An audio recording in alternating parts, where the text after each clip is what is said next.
TikTok, it's time to rock. Did you guys notice a little bit of the mistake I did there? Did you notice that? Two intros? No. I love the two intros, but I actually put one of the old backdrops when I should have actually hit the second video. No. Okay, that's great. No, nobody noticed. Great.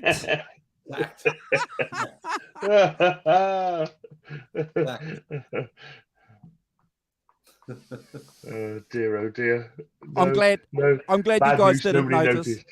Oh, that's good. It's my pleasure, ladies and gentlemen, to introduce, if you guys aren't already aware of who they are, we have Brad, also known as Brad Gibbons, leading the show tonight. Using the beard, shaved it off. We have the rock professor, also known as Simon Beard.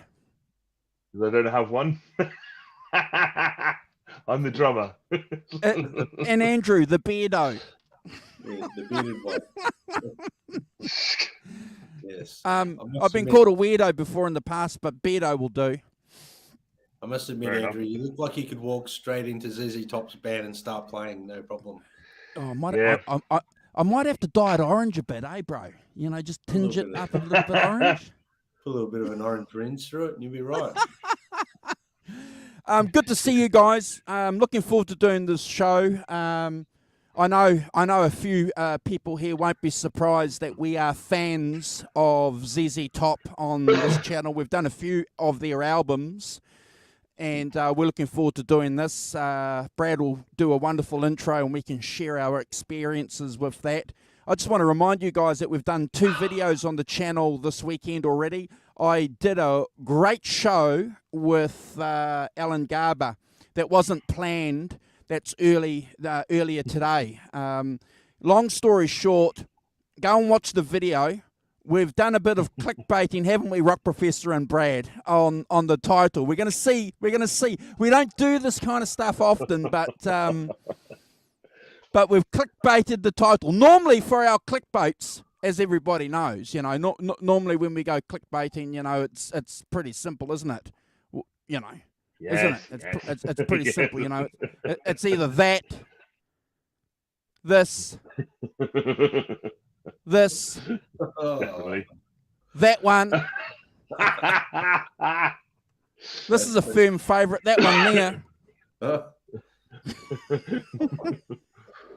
think I got that one right. Yeah, you did. Yeah, there we go. Yeah. But on this show, we're going after the big guns, aren't we? We're taking pot shots at the big guns of YouTube. Well, we don't want to give anything away, but what Alan has presented on the video, it's remarkable, and most of us are familiar with the amount of knowledge and depth that Alan has, especially when it comes to Led Zeppelin, Brad, and Van Halen. You know, so he's gone and done what we talk about here often. Archaeology, the archaeology of digging deep and referring back to photos and accounts and books and stuff like that. And I will point out that one thing, though, that he said, you know, just because there's a photo, don't assume that the photo was correct, even though it's from 1970. Yeah. No, 100%. Yeah. Yes, I'm looking forward to getting my ears and eyes around that episode, Andrew. I missed it because you went live unexpected. Yeah, well, okay. So he sent me a message at 7 o'clock in the morning saying, "Do you want to go live?" I said, "No, I'm sleeping." he said, "Okay, well, what about later?" And I said, "Okay, in 5 hours' time." And he said, "Okay." It worked out well with him. Otherwise, we were going to go next weekend, and because we'd have Alan on, as you guys know, more often, but he's doing Alan things, and you know, so we'll fit him on when we can. So we managed to grab him for an hour. That's awesome. Awesome. Yeah. Looking forward to watching that one. Looking forward to watching that one, Andrew. Thanks, guys. And your show with the boys on the 5150 show went well. Yeah. Thanks for mentioning that. Always a great time with John and Jimmy. The conversation towards the end sort of revolved around the Kempler profiler and how great that thing is, the Kemper profiler, and how great it is, and what it can do and what it offers. And, you know, again, Brad, it's one of those things that we love talking about, and it's something that we've always wanted to do more between the three of us too, talk a little bit more gear too. So the fact that we can do that with Jimmy and John's always, you know, something interesting and adds something else on the channel, doesn't it, Brad? 100%. And the show we did midweek was a bit of fun too, Andrew, must say. One of the bro downs, mate. we got great gate crashed right at the end by Simon, so that was fun. Well, I mean, honestly, I turned my back for 5 minutes, and oh dear, that's fun too. That was his boss phoning him saying, "What are you doing hanging out with those rat bags? Get up, get and do some work." Get to work, you dog. It wasn't my boss. It was one of my team ringing up for some advice. I suppose I ought to knock it off and get and do some work. Yeah. Hey, John. Good to have you jump on. Yeah, fantastic. And before the Rock Professor does a shout out to everybody watching us and hanging out with us, there's a couple of things that we want to do. Please subscribe to our channel if you are watching on a replay and you haven't already. You know, we'd love to get 10K subscribers. The only way that we can get that is by you subscribing to our channel. We always subscribe back. We do that. If you want to build your channel, go to our communities page, please, too, and subscribe to all our friends that are on there. Please do that. It'll only take you a couple of seconds. If you want to be on that communities page, let me know. Let Brad know. Let the Rock Professor know, and we'll get you up there. We're all about collaboration, aren't we, Simon? Definitely, yeah. Send a used $5 bill to A. Walton, New Zealand. Yeah, and we do that too with our Facebook groups as well too. We share a lot of posts on our pages there as well. Our Peter Green Facebook page, a couple of days ago, Brad got 5K subscribers. Fantastic. Well done. Not bad for a group that started out because we got kicked out because we were posting Peter Green videos. Yeah, how could you? In a Peter Green group, honestly. And that's a bit off topic, isn't it? Yeah, a bit off topic, isn't it? Blimey. But, you know, we could go on a dangerous trip here because we could identify the page, but we won't do that. But, you know, we've mentioned this before. I've posted a couple of posts from these two guys. These guys here have just come out with a book. Last year, Yeah, 6 this months book ago, came out. 6 months ago. They know a little bit about the subject. Would you think? does say Fleetwood Mac on the cover. Probably a little bit more than some of the people in the group, Andrew. Yeah. Well, you would think so. Yeah. But that got rejected because quote unquote. Can you please keep the posts on topic? Yeah. Yes, I know. Andrew, you just summed up Honestly. in one sentence there why I don't really have much to do with Facebook anymore. You just summed it up in one sentence. It's just, it's an evil place. Michael, can you say hi to Michael before he goes? Yeah, Hey, Michael, hi. Michael, I've said hello to him in the chat. Yeah, he's still awake. Well done, Michael. It's very nice of you to stay up. Well, I don't blame you for going to bed. Oh, we love Michael. Well. Thank you, Michael. Yeah. It's only quarter to the gigging musician. PM here. It's only quarter to 5 p.m. and I want to go to sleep too. Go and check out Michael too, folks. His channel is on our community page. Go and check him out. He's a hell of a nice guy. He's been on our channel, Brad and Simon, hasn't he? A few times. So, and we look forward to doing more videos on a certain guy that's coming out with a certain package in a couple of weeks. Another rat bag, Clapton rat bag. Yeah. Okay, I think that's our intro. Rock Professor, what do you reckon? Yeah, I think so. We need it.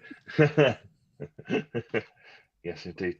So a couple of shout outs. I'll do a couple of we should mark the passing of Gordon Lightfoot this week. One of the bastions or Canadians, rock musicians, folk musicians.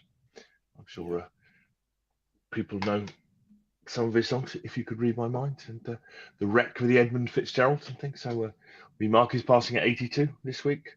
And we say, continue getting well to Bob Schaffner. You've mentioned him already with his book, but he's recovering from some fairly major stroke type things. So, Bob, get well soon, mate. We hope the recovery's going well. And I know he was going out for lunch yesterday. I think it was yesterday. So his first trip out alone. So we hope that went well. Cool. Right. Yeah.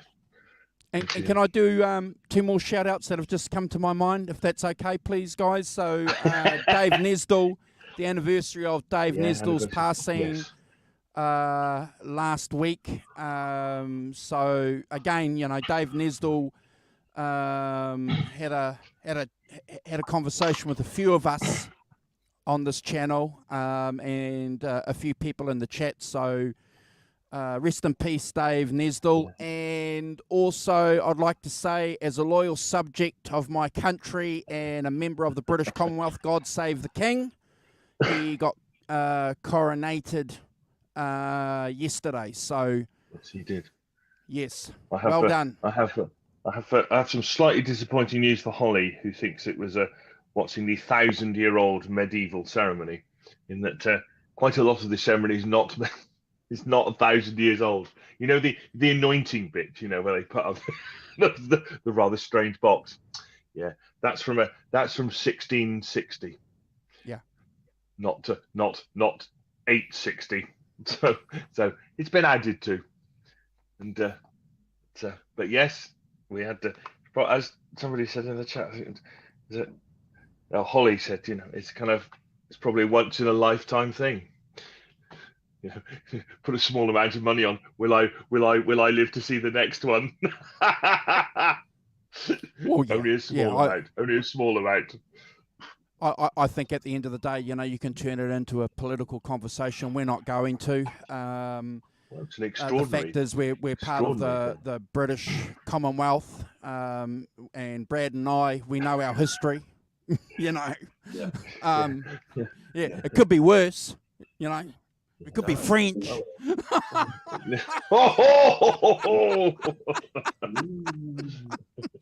Sorry to our French subscribers. Yeah. Knock it off with your Anglophobe.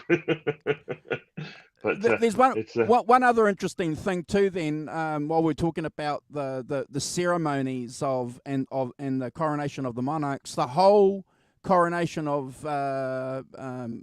Prince Philip when he was coronated, crowned the Prince of Wales, as I understand, and Simon, being a Welshman, will know Duke of this. Edinburgh. Duke of Edinburgh. Prince Philip was the Duke of Edinburgh. Do you No, mean I'm Prince talking about Charles when he was Prince Charles. Sorry, when Prince Charles was crowned the Prince of Wales back in '69, all that was reinvented. It was all reinvented. Yeah. It's a lot of reinvention goes on. The point is, though, at the end of the day, someone always gets a crown put on their head. That's good. Someone gets crowned. Doing. At least historically, if he didn't like the king couldn't sort of say, well, I blame Congress, or I blame the Parliament, or I blame the Senate, or I blame you idiots for voting for me. Did you say the person? There's a couple of nice things there. The woman holding the sword, Penny Mordaunt. Did you see her? She's a woman kind of in green. She was holding she's holding the sword. And there's a lot of she got a lot of praise for holding the sword because apparently it's quite heavy, but also for her headband, which was rocking the Anne Boleyn look. Cool. And also they've been reading Lord of the Rings, so there's a bit of that Lord of the Rings thing going on in there too, Simon. Come on. Actually, I thought it was a bit more Monty Python, is it? King, eh? How'd you become one?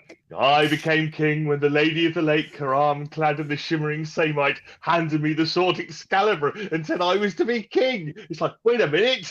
Penny Mordaunt hands him the sword and then he's king. What they're going to do next time, when Charles goes, this is true. What they're going to do is they're going to put a sword in the stone, and William has to go and pull the sword out. And they're going to film it. And when he pulls it out, then people are going to go, my gosh. Yes. Or worse than that, when he doesn't pull it out. The other one couldn't pull it out. The other one wouldn't. The other one's pulling something else out. Dear. Right, back to the show. Come on. Let's stop that now, Mr. Walton. For goodness. Come on, gents. We've got a show to do. Dear. Yes. No. Yes. Enough of this coronation stuff. Back to the real business. Yes. Dear. It's all good. It's all fun. Yeah. All fun and games. Fantastic. Well, who Got lots out shout out to everyone, or I'm going to give a shout out to everyone. So I'm just so we should say good morning to everyone in the chat. That's a very good idea. Right, top Tim Thomas, Ryan Hall, Holly, of course. Good morning, Holly. Got the old mug on the go this morning. Fantastic, with my coffee in. Gret Zeppelin, Tim Thomas, morning both. Hope you're all good. Jazz Thunder 50, Jim up early, giving us some support from north of the border. Thank you, Jim. Ellen, of course. Good morning, Ellen. Hope you're well. And, you're good in your world. Johnny Heartbreaker. Morning, Johnny. Good to see you, man. Hope you're well. Mike also, of course. He said hello to Michael. He's gone to bed, fortunately. Johnny Bean as well. Thanks for popping in, Johnny. It's good to see you too. Holly Lewis, Tim Thomas, Mike. John ZD351. Good to see you, John. Just back from a car show. We've seen lots of hot rods, so it'd be a hot roddy right up for this show. I think that's hopefully I've got everybody. Hopefully that was everybody. I think so. So welcome everyone. Thanks for joining and thanks for supporting us. Fantastic. Yeah. and if you dig the show or you dig all the little chats we're having, give us thumbs up, guys. Like Andrew is, like those ones. Yes. Put the thumbs. Hit the thumbs up. And subscribe. If you haven't subscribed, naughty, subscribe. Like, tag, share, and subscribe. That's right. See, that's it. I've been watching the pros. Yeah. Fantastic. Yeah. It's great to see everyone in the chat. It's been a great week, guys, being able to dig deep and dive deep into this album that we're going to do today. Yeah. I've thoroughly enjoyed it. How about you? How about you, gentlemen? Yeah. Simon? Well, yeah, absolutely. I was going to say Never have to. anything to do with Billy Gibbons and ZZ Top. I'm a happy The man. top. Well, indeed. Well, you can't have too much of the top, can you?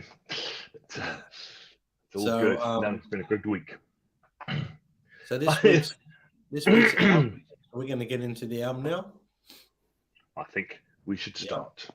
Yeah. All right. So, for anyone who doesn't know what we're doing today, we're doing this. Eliminator. This album. Yes. Eliminator. This album came out remarkably. Okay, it's hard to believe it came out 40 years ago, guys. Isn't it unbelievable? Unbelievable. Yes. And quite scary. It's a very important album for ZZ Top, and it's something that I thought, because of the 40-year anniversary, I thought it was very important that we did this one.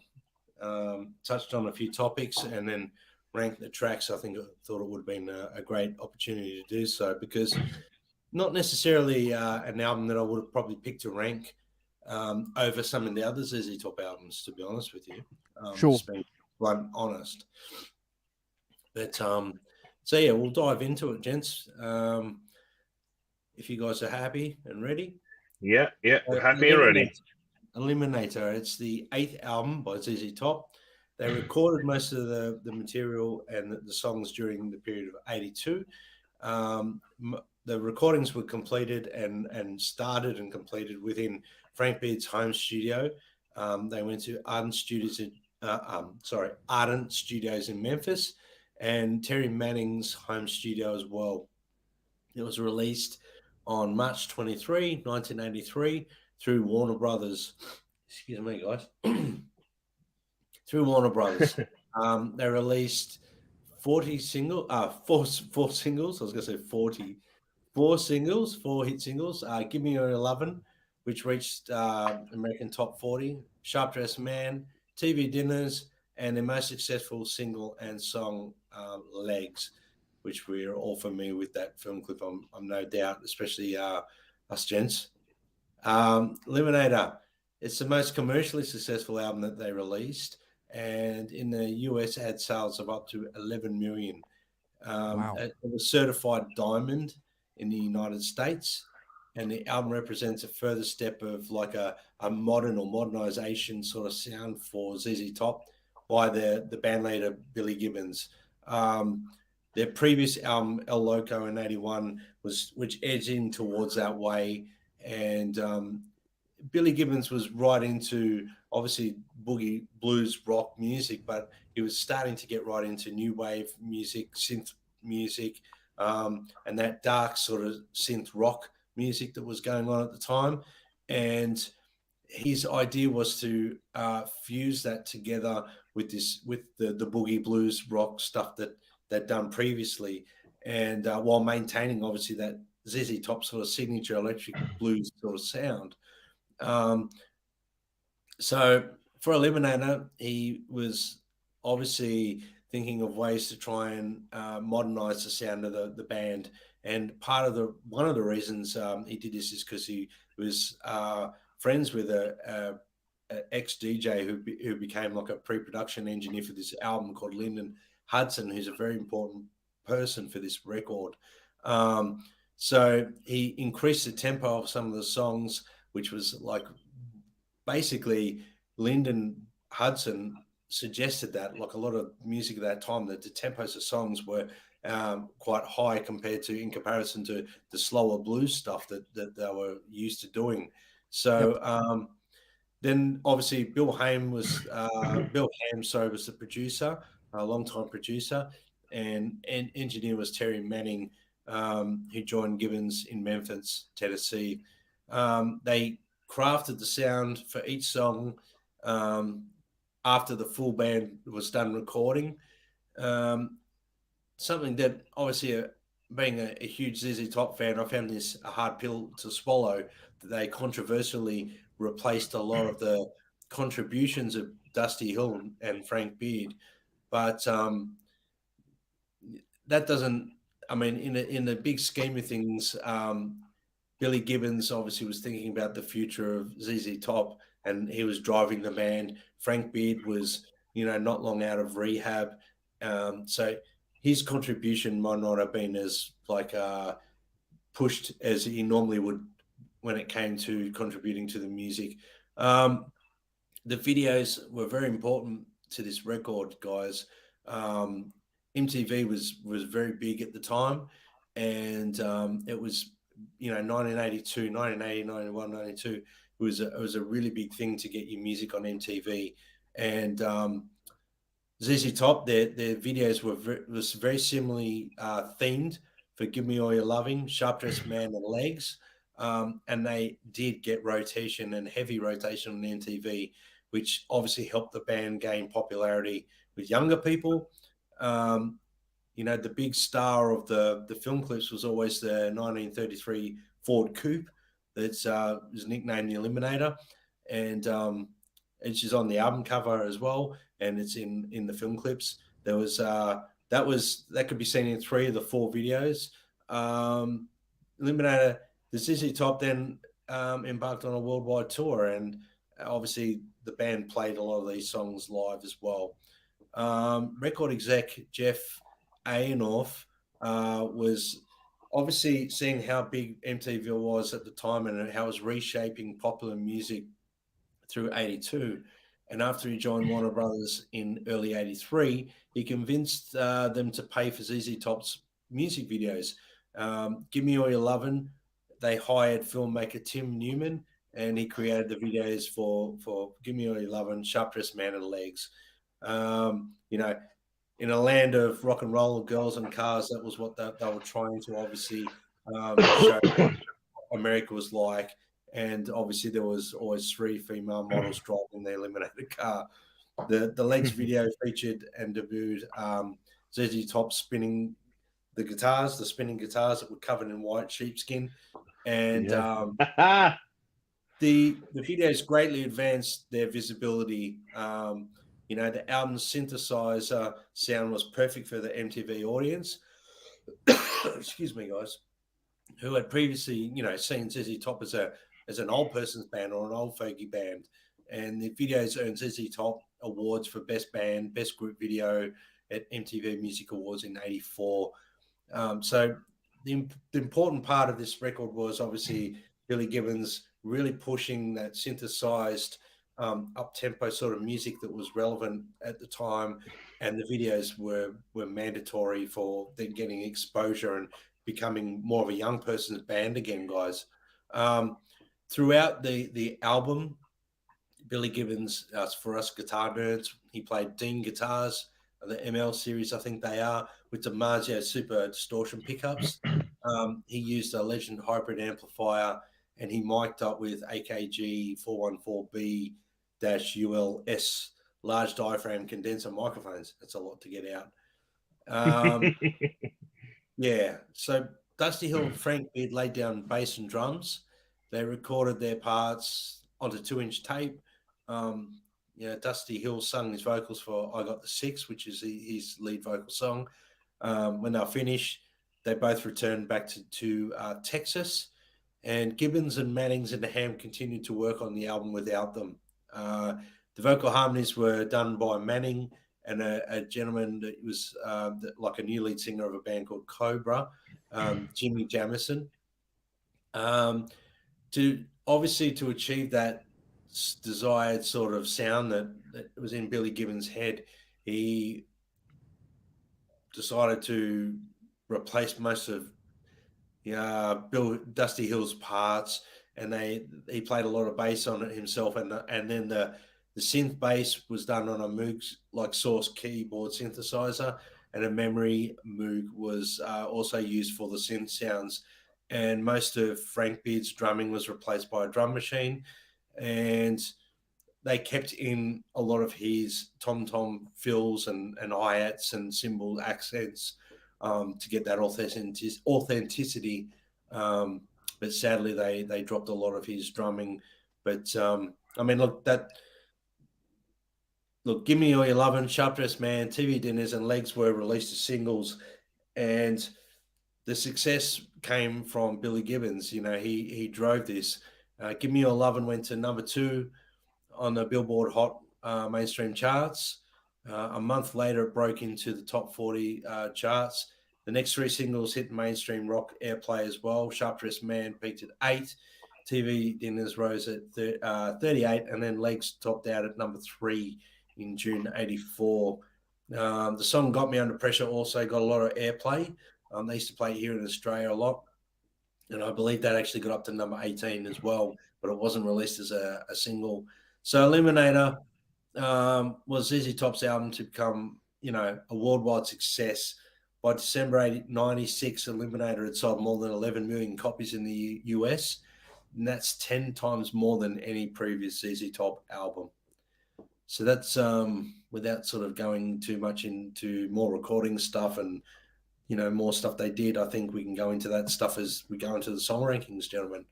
Sure. Yeah. Anything, guys, you want to add? Yeah, a couple of things. I mean, I think it's to Frank Beard and Dusty Hill's credit that publicly, I didn't seem to be too aggravated by the fact that they've been, you know, a lot of their parts have been taken off and stuff and replaced with the electronica. I think it's to their credit that, you know, they carried on. You know, I mean, there's a certain amount of taking the money, but you wouldn't have known that at the time. You know, it's just, you know, I think a lot of people would have been, maybe they were pissed off, but it doesn't sound like they were, especially, you know, went with it and understood what, you know, what was trying to be done and things. So I think I take my hat off to them for. 100%. I think they understood Billy Gibbons. You know, his genius mind working away, trying to get the band and refresh it, rather than Yeah. So, and you know, we can get into this, but you know, having the idea of marrying up, you know, that kind of very traditional blues guitar thing with, you know, a much more up-to-date electronic sound. And just while you were talking about, I was just having a quick look at, you know, particularly, you know, that the Human League were out in the UK, you know, Don't You Want Me Baby, it was, you know, and Dare was a big hit around this time. And also Kraftwerk, The Model as well, was another kind of big electronic hit that was around at the time. So there's, you know, there's definitely a precedent being set, you know, and he's tapping into that sort of, you know, musical zeitgeist that's going on at this time, certainly in the UK, maybe not so much in America, but certainly here. Yeah. Do you guys remember first time you listened to this album, gentlemen? Simon, you remember the first time you listened to this album? Probably when it came out, to be honest. Yeah. Sure, you know, I think, interestingly, sorry, I'm a bit of early morning like you. I mean, certainly it would have been around at the time, you know, because it was such a big, you know, big record, big hit records and stuff that we've had it in our cars driving around and things. So, absolutely. And 83, I would have been at university then. So, but yeah, definitely heard it at the time, you know. Yeah. Andrew, do you remember the first time you heard it? Oh, 100%. 100%. It was the album that got me independently into this band, while I knew who the band was because of a guy called Marsh Murphy, who had the big poster of Billy Gibbons in his room, and we were listening to like Fandango and the first album. As you said, as you hinted to in your introduction, it was old music.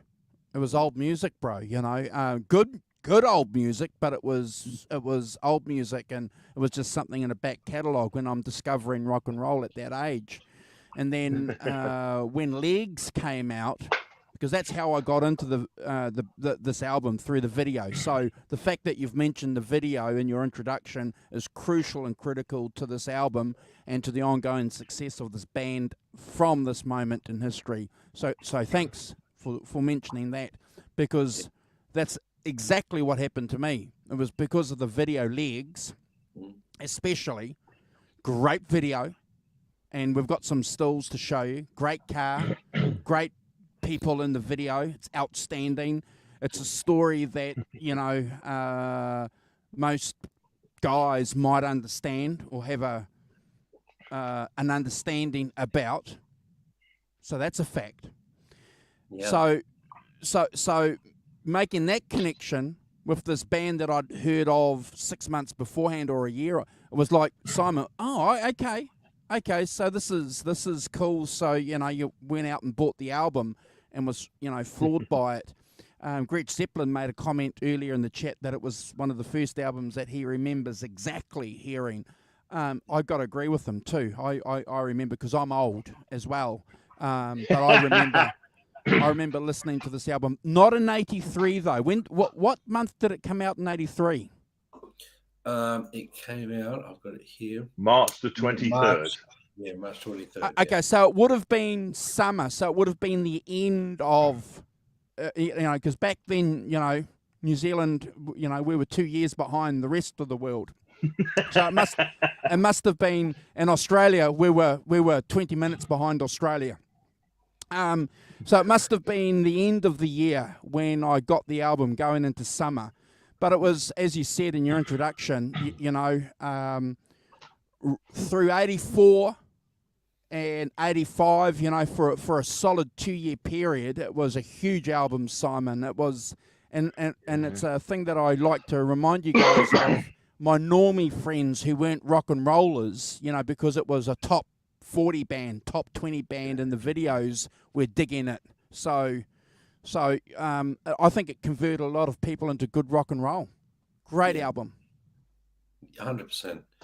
Well, for me, I just I obviously was aware of ZZ Top because of the videos, and Sure. that's you know, I was a little bit younger than you, Andrew, but not much younger, and so I wasn't buying records at the time. I was just watching TV, watching. You know, I remember seeing those videos for the first time.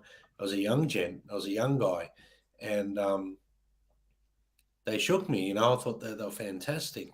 The sound was infectious. And then obviously as I got older, you know, one of my good friends at the time and his brother used to blare ZZ Top all the time in his car, was driving around. So Luke Foley, his brother Brad Foley, used to blare like the greatest hits of ZZ Top with Tush and LaGrange and all that.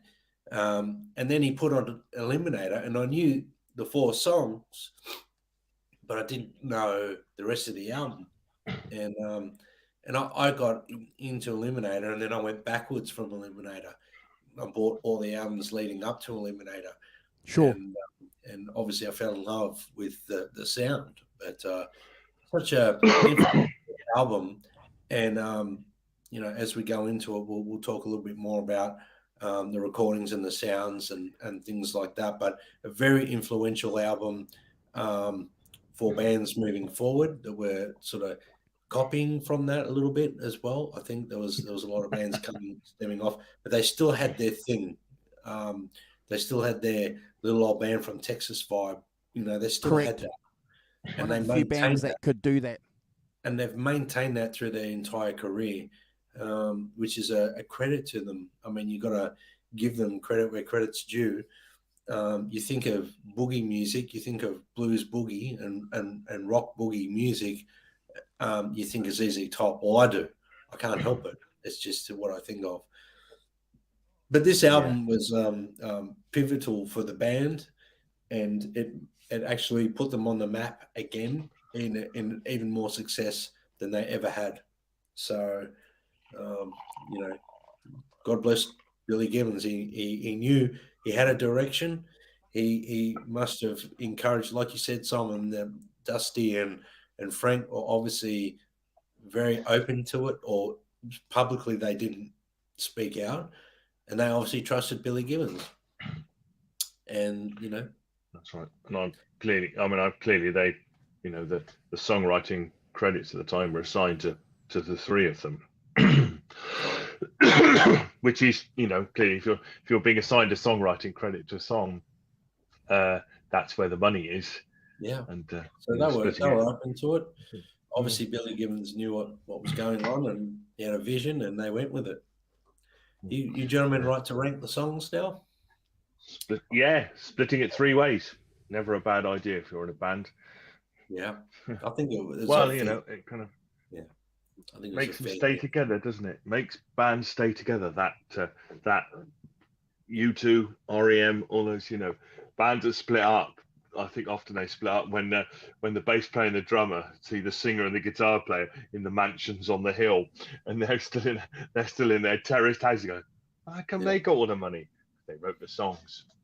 Well, I encourage everyone, just before we go into the rankings, if you haven't seen Little Old Band from Texas on Netflix, I suggest you watch it. Even if you're not a huge fan of ZZ Top, you'll find it very entertaining, and it's fantastic. I think it's one of my favorite music documentaries of all time. I absolutely love it. And it leads up to Eliminator album, and then it stops. But basically, explains the importance of Eliminator as well, and the trials and tribulations they went to just before they did, El Loco and then Eliminator. So, and how they grew the accompanying album as well, Raw, isn't it? That's really good. Yeah. The album they got from that is really good. That live performance of them just playing in the studio, studio. That's one of my favorites actually, because it's so good, just the three of them. And it's very raw, and it's a band that's been together 50 years. Was it 50 years? Yeah, 50 years. Yeah. So unbelievable. So first song on the album, guys, is "Give Me All Your Loving," and it starts off with that infectious drum beat, and then we hear the bass and guitars come in, and it's unmistakably ZZ Top in the 80s. It's got that sound. The vocal is very gruff and gravelly. We love it so much. It's got that blues feel to it, but there's something more sophisticated going on with ZZ Top. If you're hearing this for the first time, you're going, what's going on here? It's very sophisticated, very 80s sound, but it still sounds like ZZ Top. There's some great backing vocals in the chorus. It's a very catchy song. The vocal melody is fantastic, and the chorus, it has that sing-along vibe with it, so you want to sing along. It's got a great guitar solo. Look, Billy really knows where it's at when it comes to playing blues and playing for the song, and he does that wonderfully on this. He does some wonderful guitar tracking, like multi-layers and overdubbing of guitars. He's in a league of his own when he does this, Billy Gibbons, in my opinion. He does it. If you watch that Little Old Band from Texas, you'll understand what he does, the recording process. The outro of the song incorporates some classic, ZZ Top, Billy Gibbons stylings, pinch harmonics, double stops, all the good stuff that we love about Billy Gibbons. It's a great way to start the album, and I absolutely love the song. And I'm going straight out of the gate. I'm giving it 100 out of 10. Gents, who's going next? Rock Professor. Me next. Excuse me for a second, gents. I couldn't agree more. I think that that sets up the stall, doesn't it, for this record? A mixture of the old blues feel and the programmed drums and the synth stuff. And I think those two things that that are the stalwarts, the staples of this album. This sets it up in the best possible way. I think that a couple of things I found out. The Eliminator car that's used, and we need to talk about the videos because they're such an integral part of this record. As early days of VH1 and things. But apparently the car cost $250,000 to buy and restore. and so it ran Mr. Gibbons into something of a debt hole. But by putting the car into the video, it became a business expense and therefore a write-off. So it clearly became part of their marketing and all of that. But yeah, Billy was able to write off the expense of the car against it. And the second thing I just go that the ZZ Top hand gesture, that one, that's just that apparently they were just hanging around, they had done several takes and they were instructed to watch the thing, and they just came up with a gesture out of boredom, not anything else. One of those integral parts of the ZZ Top thing. That was a fantastic, yeah.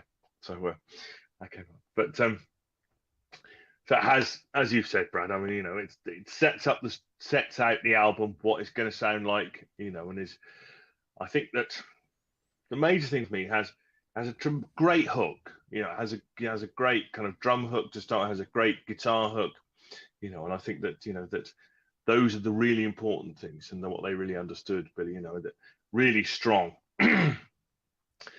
chorus as well, chorus, memorable sing along chorus, aligned with, as you've said, that kind of, the solos are they're pure Billy Gibbons blues stuff, aren't they? Loads of feel, loads of swing, loads of vibe to them, sort of in contrast to the electronic stuff, which I think is really important to point that out. And the multi-tracking. So, it's a 10 out of 10 for me and never a skip. But I absolutely agree. It's a fantastic opener, and sets out the stall, which is what I'm like for those things, setting out the stall. Andrew. Yeah, I've got to agree with you guys, and I just want to let people know that I've put a link to another video. I'm going to set up probably a playlist because this is probably about the 6th or 7th ZZ Top video we've done, so it deserves, Brad, its own playlist where we've gone through and we've given a bit of a review on Raw. And I think we've done a video too on the film that Brad is talking about too. So I'll dig that out just in case you're interested, because, you might be. Look, I have to agree with you guys. What's interesting about the song for me is it's classic ZZ Top, but at the time in '83, it wasn't a classic ZZ Top intro. But 40 years later, Brad, it is. So for me, this is classic ZZ Top. When I hear this, what a killer intro. You guys have already said it. That snare and that hi-hat combo going by Frank. I'm not going to pretend to be an expert on this. It sounds like it is actually Frank. It doesn't sound like a drum machine to me. So if I've got it wrong, ladies and gentlemen, forgive me, but it sounds pretty bloody good, and that's what gets me. That hi-hat snare intro. We talk about it often on this channel, don't we, guys, about the importance of a great rhythm section, the great drumming sections on great albums, and we get it here on this. We'll talk about all the other band members later on in songs, but for me, Brad, this is a 10 out of 10, and as the Rock Professor said, it sets the album for what's going to come. I'm just going to throw in a couple of things about the keys, because we'll talk about this in our conclusion. So this song is played in F major, so keep that up your sleeve, because we'll talk about a couple of other songs in their keys later on, and see if you get where we're going with it. 10 out of 10. I like that. I think, just Andrew, just to pick up on your point, apparently most of Frank Beer's drumming was replaced by the drum machine, but they kept his acoustic tom-tom drum fills and the cymbal accents. So in effect, they had a mixture of the two things. Okay, so the hi-hats then will, because they're cymbals, so they would have kept them, because back in '83 it would have been difficult to replicate maybe that sound. Okay, that's good. That makes sense. Yeah. Full show. So straight out of the gate, we get Give Me All Your Loving, and then it kicks straight into Got Me Under Pressure. And man, it kicks in, it's up-tempo, it's got that menacing sort of synthesizer sound going on. and the guitar tones are fantastic. I love the around 22-second mark. It's just a breakdown with guitar and the drumming going. Sounds fantastic. Great vocals, very powerful vocals. Great guitar solo. I think I put here. I love how smooth and relaxed Billy Gibbons plays. Mm-hmm. He's such a great bluesman, and his techniques are, you know it's Billy Gibbons playing when he plays guitar, and these techniques on this solo, they're all there. You're hearing classic Billy Gibbons playing. There's also, I think the song's got such a catchy melody. It's such a hook all the way through, and then the chorus line. It's very, you can't help but sing. It's got me under pressure. It's just got this thing, yeah. There's a lot of energy. It makes you want to sort of, get up and do something, dance or rock out or throw things or break things. I don't know, whatever blows your hair back, Great vocal melody, very catchy chorus. I've got here. I put here, Billy Gibbons is a genius. The way he illustrates a picture with a song, Yep. whether it be lyrically, vocally, through his guitar playing, he manages to paint a picture of Texas blues, and in this case with electronica. And I love this song. Again, I have to give this a 10 out of 10. It's never a skip for me, gents. Simon. Well, I think that you said, haven't you? Again, it has that kind of great guitar lit hook, doesn't it? Plays an answer to the vocals, and I think we talk about those things because I think that those things are really important on this record. And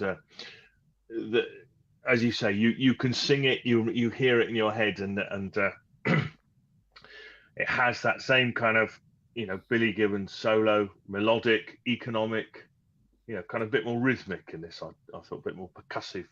As a feel, but nevertheless, as you said, a kind of pretty straightforward blues, solo to it. And I think that the best tracks on this album have that they've worked out those two opposite things, and they've managed to marry the two things together. I think and I would say that and I think that historically, electronic, this is the point at which kind of, drum machines and things started to be introduced, and where producers particularly were able to dictate the tempo to things. Now, clearly, Billy Gibbons has done, had that research passed to him by Hudson, about a lot of songs being in that kind of 120 BPM kind of things, and taking that on board, and but being able to understand that as we've seen with a lot of early drummers from the 60s and 70s, speeding up and slowing down, it's quite difficult to overdub and do things to. Whereas if you've got absolutely on the money drum machine stuff, you can then build a track around it. And I think this is the era of building tracks rather than people sitting around in studios playing together, which is, but I do think that to their credit, particularly Billy Gibbons' credit, it's that in this album is not to the detriment of it. He still can bring that blues feel to it and marry the two things together, which I think is really impressive myself as a feat. I gave this 9 out of 10, never a skip. Thank you, Rock Professor. Yeah, Brad, crunchy fuzz guitar tone. You got to love it on this song. Great vocals by Billy. And we're going to talk about a little bit more, obviously, Billy's vocals through the progression of this album, because there are some remarkable differences in the songs. So now we're starting to get Billy singing a little bit differently on here. What I like about the solo on this song in particular, Brad and Simon, is it almost seems an effortless solo. And Billy Gibbons has that remarkable ability to make something sound effortless, and it just hangs above that 4/4 rhythm, which is going on in the song. It's a remarkable thing, and and the Stones do it really well. ZZ Top, are great exponents of that. It's almost you almost get the impression, Brad, that the song's going to fall over. But it doesn't, and I think that's why I like it. It's got that kind of fragileness to it. If that makes any sense. I love the song. It was always, when I was a young guy, it was always a battle cry with me and my friends. Someone would want something from you. It's like, you got me under pressure. Yeah. One of those songs, that you'd always fire a shot to someone back at. I've given this a 9 out of 10. Never a skip. The second track, and we're going to talk about another one coming up in a set of 3 aces. Brad. For sure. Yeah. Well, we get to it's the way the album is laid out. Like the first 2 songs are boom, boom, and then you don't get any rest, and it goes straight into Sharp Dressed Man. And for this song, I can't help but this song. I picture Andrew getting ready for a night out on the town to get up to no good. Yeah, I can just picture it. He's getting ready, he's doing his beard. Putting his duds on, putting a top hat on. His wallet's fat. I can just picture it, Andrew. I can just picture it. So yeah. Anyway, the song kicks in, and it's in together. Everything's in together. It's got that correct, that real quirky, vocal thing that ZZ Top are good for, like the ahs and the yeahs and all that stuff in there that give it that Texas blues vibe. I have to say, it's a great vocal in this song. The lyrical content in this song is genius. It's every single man's confidence song. Getting dressed up to go out. Capturing every woman's attention because they're a sharp dressed man. It's reinforcing to them that they're supposed to go crazy for a sharp dressed man.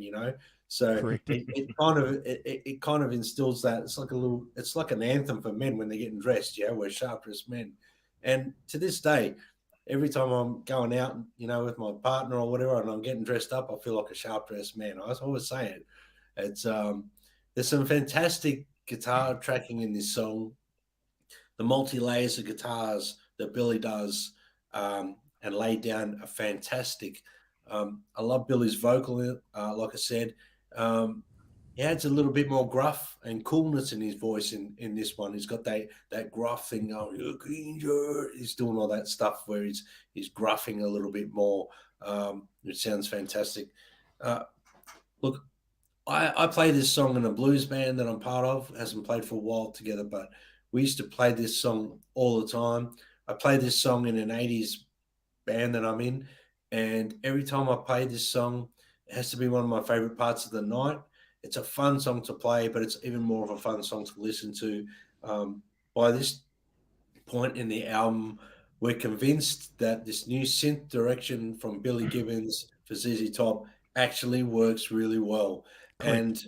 And, who doesn't remember the film clips of this song? If you don't, you've been living under a rock, because it's a memorable film clip, especially for young men and old men, I guess. But for young men at the time, it's very memorable. I was a young guy, and I remember seeing this and the long legs and and everything like that in it, which we're getting to legs, not quite there yet, but yeah, exactly. Look. ZZ Top to me are the ultimate in cool, and they're representing that in this song. The last 3 tracks on this album have been absolute crackers. This one obviously is the highlight for me so far. 10 out of 10, never a skip. Brilliant. Okay, cool. Yes. So I too, Brad, spent a lot of years playing this in a band, in our old band, the Steelers. And you're absolutely right. We used to. Ian and I used to solo one after the other. So he did the first bit, and then I would do the second bit. And then me and Dave, the keyboard player, had this ridiculous kind of leg thing that we did, just kind of in and out leg things, stupid as you like, but used to make us roar with laughter. So I have tremendous memories of playing this. It's one of my favourites, ZZ Top. As I say, because I've played it so much in a band, and it is always such fun to play. Such goof. You're able to goof around on it quite a lot whilst doing it, which is never a bad thing. Couple of things I discovered that after the second chorus, Billy Gibbons solos on guitar for over a minute before the third verse appears. We filled this section with lots of twists and turns to keep it interesting, and layered 2 guitars to create a compound track. For one of those guitars, he played a Fender Esquire with a slide, and the other he played with his 59 Les Paul, clearly Gates in standard tuning. So there's the 2 guitars, and I think that it is another fantastic marrying of that synth thing. It has a synth bass on it, by the way. It's not Dusty Hill; it's replaced with a synth bass. But those 2 solos that he does are, bluesy, great swing, great feel. And the pinched harmonics and all that stuff that he does, the Billy Gibbons tricks of marrying it, so that as he described it, it's a successful marriage of techno beat and bar band blues, which I think is absolutely right. That's exactly what this is about, and they managed to pull it off with tremendous effect on this. It's 100 out of 10 for me. This is my favourite song on the album because I played it so much, and it's always been such fun. So 100 out of 10 for me, never a skip. Andrew. I'm not going to add much, ladies and gentlemen, to what my 2 co-hosts have mentioned, but John ZD351, mate, isn't this fantastic? Black shades, white gloves, looking sharp, looking for love. Economy. Yeah. Great words, and as Brad said, when you're a young cat, even now when you're an old dude, I suppose it still has some resonance. But great, a great song. I've played it as well. It's a song that's in C major, so keep this in mind because we're going to talk about this later. Relatively easy song to play, which is a lot of this album is to a degree. So I've got a lot of memories with this song too, Brad and Simon. I've given this a 10 out of 10. The video is fantastic. We're not going to make any apologies for the way rock and roll was sold to us in the 60s, 70s and 80s, are we, Simon and Brad? It's a fact. It's there. It's a historical record. Rock and roll, cars and paraphernalia. Nice.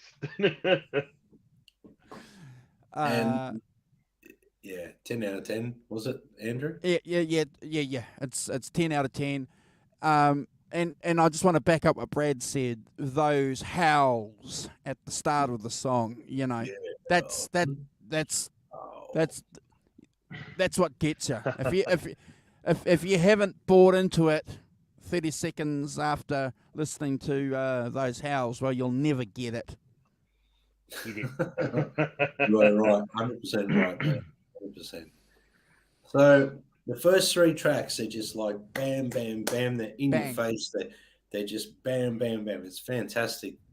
So the 4th track is called "I Need You Tonight." Now we're hearing a little bit more blues here. Starts off with this marvelous guitar playing from Billy that's got like a long delay. It trails off. It's beautiful what he's playing there, and then it's just a straight blues with like an electronic feel. This track is layered in guitars. Obviously, Billy, he's outstanding at doing that. He's outstanding at layering guitars on songs. He does it beautifully. His voice on this is somewhat different to the first 3 tracks here.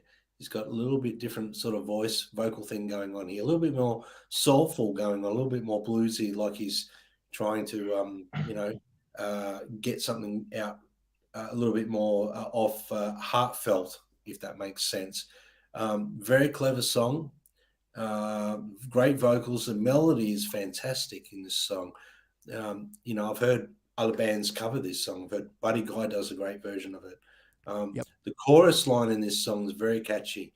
Some beautiful blues licks throughout this song, using, obviously, trademark is the word I'm looking for, pinch harmonics or squanking, as Billy Gibbons used to call it. Swanking. The squank. He used to call it the squank, there's a lot of bends, double stops, and he controls feedback in this song beautifully. That solo that comes in around the 2 minute, 5 second mark, something else. There's just dynamics. The best way to describe it is he's dynamically, he plays the blues. He disregards guitar chops. He doesn't think about trying to impress anyone. He just does what's exactly right for the song and intent to get the emotion across. And I think he did that wonderfully on this song. Everyone, anyone that can put a lyric in the song howling, wolf howling at the moon, in my eyes, is a great lyric writer, because it paints a vision straight off the bat. It's a laid back feel. It's not a lot going on, but it pulls you in, and that's the intent of the song. He's really drawing you in. The simple blues. Billy Gibbons, that last outro guitar solo, something that I can get lost in the way he plays there. I'm immersed in that deep blues. Every time I listen to it, I kind of lose myself. I lose where I am in the song. This is my favorite song on the album so far, and I give it 100 out of 10, guys. Never a skip. Simon. Oh, cool. Yes, it's any song that starts, it's 3 o'clock in the morning. You know where you are, don't you? Yeah. Slightly mournful blues territory. And as you've said, Brad, this has a bit more blues in it. I think it's that one of the things that I noted was that it's got Dusty's bass on it. It's got his bass playing on it. It's which is one of those noticeable features of the poetry. Even if you've got the drums that are some more electronica, he's still got that dust, and he's right up front on this record, on this track as well, which is fantastic. I can't add much more to the, I think you're right. That solo harks back to, things like Blue Jeans, doesn't it? Old Blue Jeans on Fandango and things like that, which is just great feel solos. And you've mentioned it, I'll mention it too, the economy of playing. That he doesn't have to impress anybody.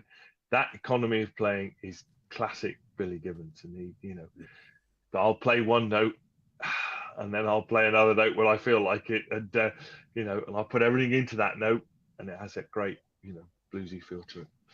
So and a bit of cool feedback at the end. I'm always a cool feedback boy myself. 9 out of 10 from me, never a skip. And could I say, a great contrast to the first 3 tracks as well. Track 4, you want a contrast, and this is, keeping that blues connection with, their more traditional audience and things, fantastic. Andrew. Wonderful, guys, and thank you again, everybody, for your great comments in the chat, keeping things ticking along. We appreciate it. Brad, I used to skip this song a few times when I was a young guy. I used to skip it because, you're normally doing something with this album, and this song just didn't fit.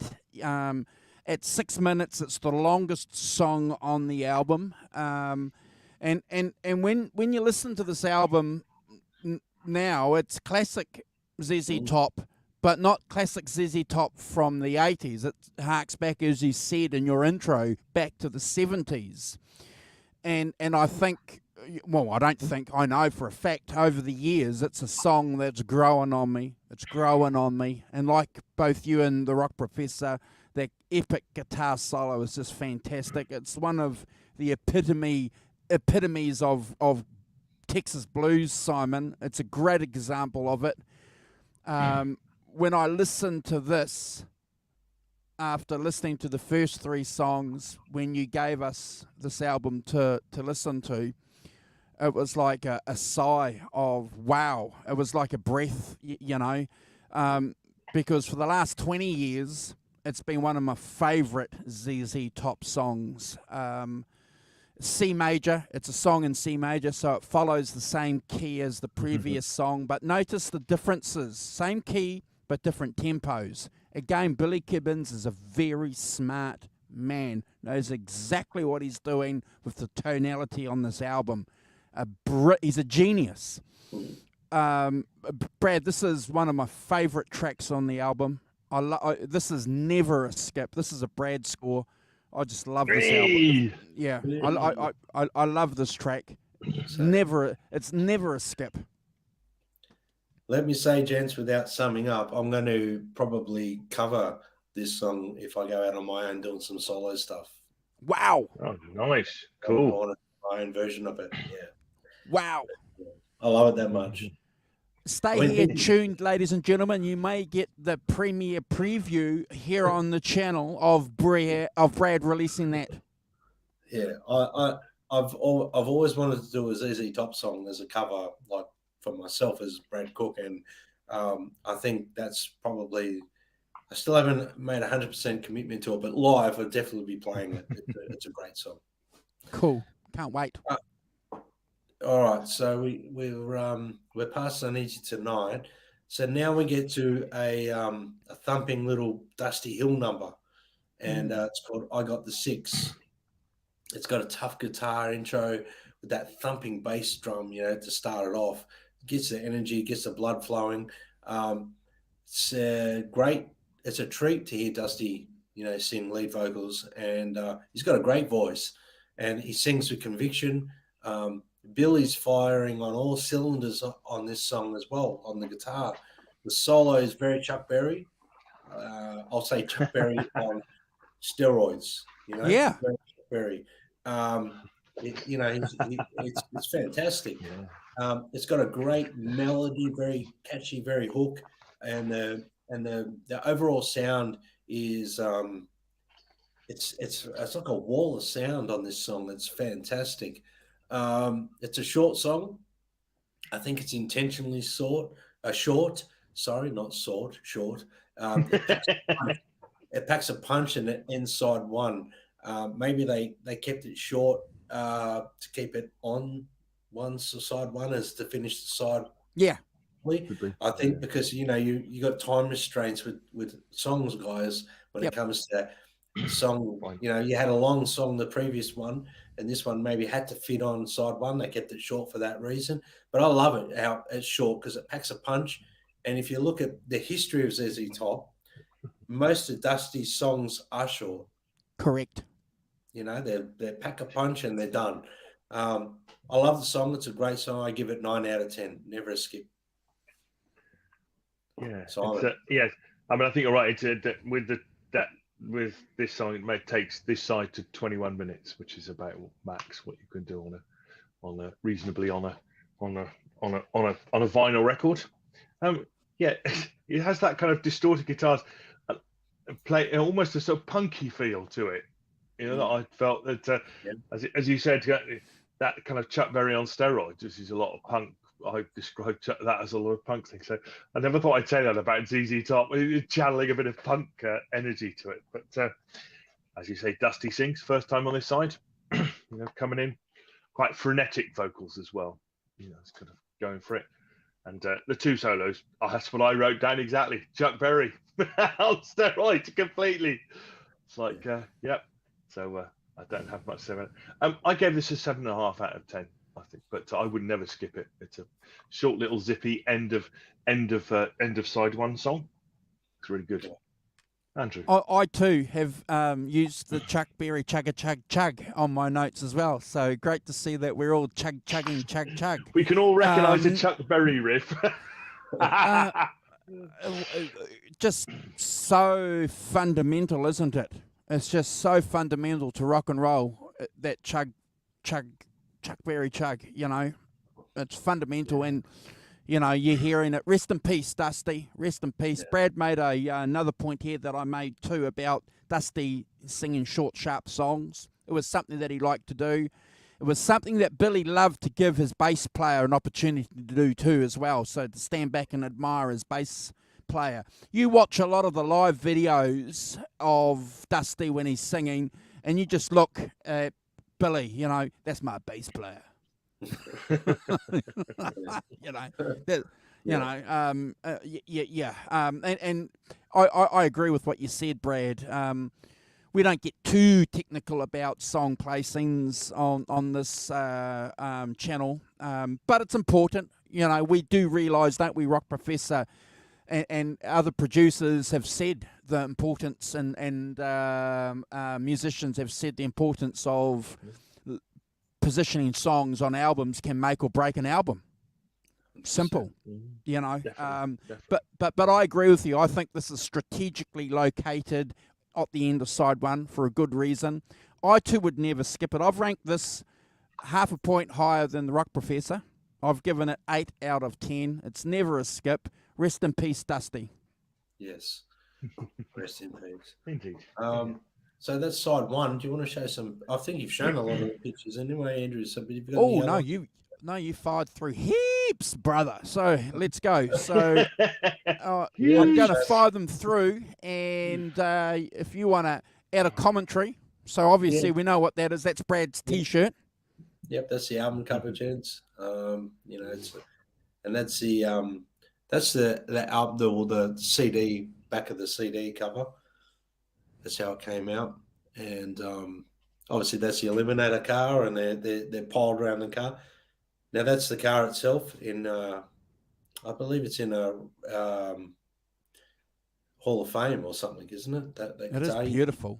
Yeah. It is beautiful, isn't it? Oh, it's Classic magic. 80s hot rod. And there's the man himself, Billy That's Gibbons. not Andrew.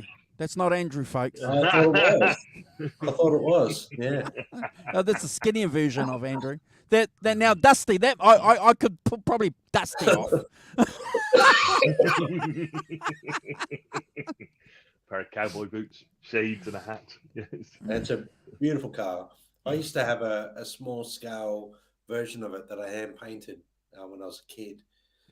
Oh my lord! I thought you were going to say you had one. Yeah, so did I. Whoa! That would be a dream car for me.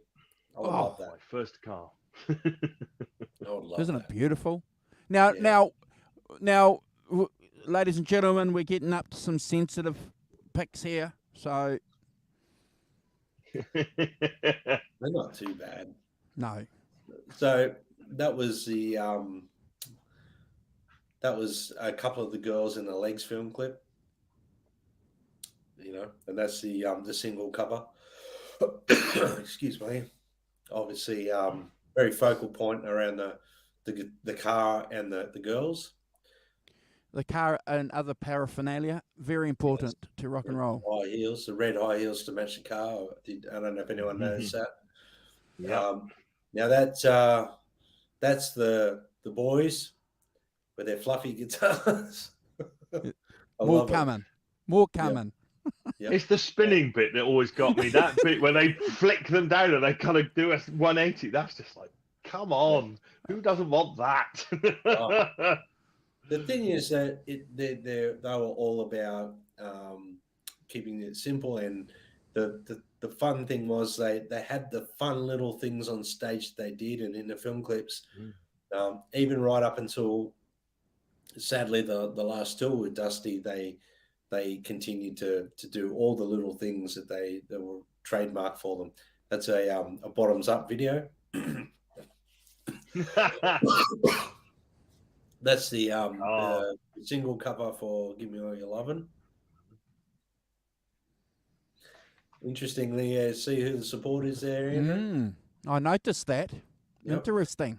Before he went on and took Van Halen to the stratosphere. Yeah.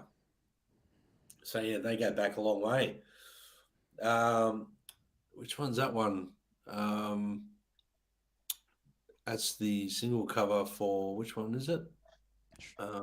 Sharp Dressed Man, is it? Yes. Sharp Dressed Man. Sharp Dressed Man. That's what it says at the bottom. Yeah. Yep. and that's TV dinners. I don't know if anyone's seen the film clips for these, but you should go and watch them. They're very They're 80s. hilarious. They're hilarious. Yeah, very 80s. Now, that's the Dean guitar that he fell in love with around this period, or El Loco and whatnot. But this guitar features quite heavily on the album. And obviously Dusty Hill got the bass version of it because they were always about looking the same. Yep. Or uniform. Yeah.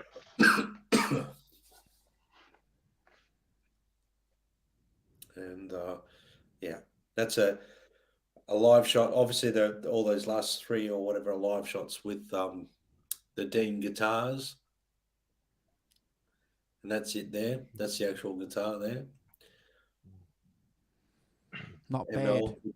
obviously, those guitars, Dimebag from Pantera took to those guitars and, had Floyd Rose to put on it. Off he went. That's got a different headstock, isn't it, Brad, to the previous shot? Yeah. The previous headstock's got a red headstock, seemed a bit slimmer as well. That's Mark 1. Yeah, that's Mark 1 and Mark 2, and I think there's a third version as well. Yep. Super expensive guitars, if you can get them. They're not cheap. Yeah, but they're not. No. And there's the fluff. Hey. The ones that were in the film clip. I'm not sure if they're the ones that are in the film clip, guys. I just said that, but yeah, I think either the ones they used live or in the film clip. But I thought that was a really cool picture to show that. I kept finding pictures. I'm like, oh shit, that's good. Oh, that's good. That's good. Oh, that's good. Love that. Love that. Yeah. Love that. And this was a cool album cover. You got to remember, back in '83, we're old enough to remember album covers were really, really important, weren't they, Simon? Well, yeah, absolutely. Well, they always have been, haven't they? Just give me 2 seconds, guys. I'm going to get a drink of water. 2 seconds. No worries. I mean, I think also that if you think that this is still the age of the vinyl record, isn't it? So that's looking out of a vinyl record age. That's 80s too, ladies and gentlemen. That is the 80s, the epitome. That's what I was doing. No, it hasn't. That's the clickbait for this week's picks. While he's doing that, I'm going to go and get a drink then. So can you entertain for 30 seconds? Oh, that's it. Everyone run away, leaving me with the holding the baby. Well, I'll hold the baby then. It's, I think that, going back to that thing about vinyl, is one of the things you notice about, it's clearly still in vinyl territory, and the programming of albums, so we start with side 1 and then we do side 2, completely different to CD programming things. Oh, there he is. And I think this clearly is still in the vinyl land of doing that 2 sides and working out how the 2 sides fit together as a thing. I think it's important to note that when we get on to side 2. Got your drink? Oh, look, you see, we've got the channel dog, because everyone channel needs a dog. But, Pepper, how you doing? Good girl. She's a good girl. She's a good girl. Yes. You're famous. Okay. We've all got drinks. Yeah, no, I had to. I don't know if anyone's realised I'm at the tail end of a cold and I'm very congestiony and phlegmy. It's all coming out, which is good. Hopefully. Phlegmy. Yes. And well, let's get side 2 done with, bro, so that you can rest. Yeah. No, all good. All good. All right, so we start off with a cracker. Side 2 starts off with a real big song and a very important song for ZZ Top, Legs.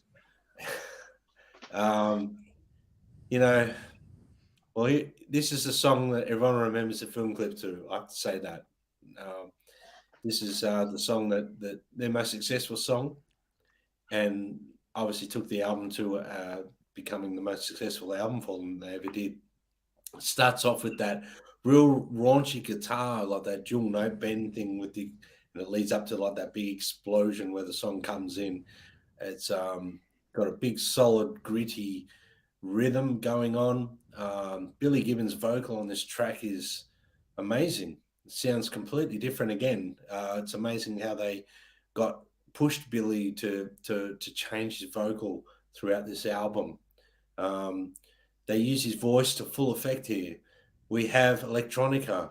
It's drenched and it's blues drenched in electronica. There's synthesizers. There's real 80s vibe going on.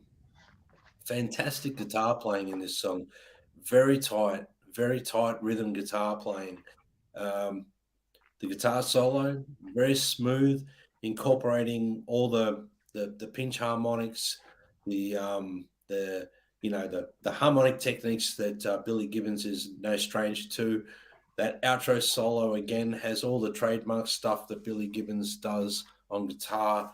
It's effortless for him the way he plays, and you know this is a Billy Gibbons masterpiece. I've got to say it like this. This is a result of a genius at work. He set out to create a popular, modernized ZZ Top sound, and as a result, we have this as being one of ZZ Top's most successful songs of all time. Yep. If that alone, says anything about Billy Gibbons, it said he had a vision and he drove it, and it was successful. So, for that reason, I have to give this song 100 out of 10. It's an absolute classic, and it's never skip, guys. Simon. So, in a 1985 interview with Spin magazine, Billy Gibbons explained the inspiration for this song. I was driving in Los Angeles, and there was this unusual downpour, pretty unusual in Los Angeles, and there was this really pretty girl on the side of the road. I passed her, and I thought, well, I'd better pull over or at least turn around and offer her a ride. And by the time I got back, she was gone. Her legs were the first thing I noticed. Then I noticed she had a Brooke Shields hairdo that was in danger of falling. She was not going to get wet. She had legs and she knew how to use them, which is lovely. So, yeah, I think this is has more sequencer, doesn't it? And electronic drums in it. So it's a bit more, even probably the most electronic song on this record, I think. And but it's the main verse has programmed drums, sequencer with the guitar interjections under the voice. I think it's a masterful joining of 80s dance rhythms and electronica and analog blues playing. It's a kind of, if almost the one that does it, is the most, has the most of each one of those things to put together, kind of and make a success of. It's as you say, Brad. The solo is always good about Gibbons' blues playing. He's a master at it. Knows how to pull it all out. I gave this 9.5 out of 10, and never a skip. Great opener to side 2. Andrew. Awesome. Good night, Gretch Zeppelin. Thanks, brother, for hanging out with us. Always a pleasure to have you on. And everybody is saying good night, so we'll see you next week. Thanks for supporting the channel. Means a lot to us. Brad, wow. What a killer song. What a way to open up side 2 on a rock and roll album. As the Rock Professor correctly said, ladies and gentlemen, there's a lot of electronica going on here, but jeepers, who cares? We were attuned to it. In the intro, the Rock Professor also mentioned that we were becoming acclimatized to this kind of music. It had been out for a couple of years, so it wasn't that foreign. I suppose the interesting thing was that it was incorporated into a traditional rock and roll perspective, which made or gives this album, Brad, its uniqueness, that these Texas dudes took this and managed to do it so well. This song's a classic 80s song. We did a Clapton album a couple of weeks ago where we spoke about the flanger and the chorus, giving it that 80s tinge. This is the opposite side of the coin, isn't it? Where you're using a lot of the sequences, giving it that 80s tinge. But boy, does it hold its tone today still. It's you can play this song to a young person, and I would say they'd say this is a great rock and roll song. They wouldn't say, oh, that's an 80s song. Mm. I'm sure of it. The drum machine clearly is a important part of where rock and roll's going. It's undeniable. I love the song. Those guitar fills, Brad, are fantastic. Again, you got that breath and space that Billy Gibbons does. It's an incredible song. I love it. It's one of my favourite, and I've got to admit it. I'm a commercial ZZ Top fan. Mm.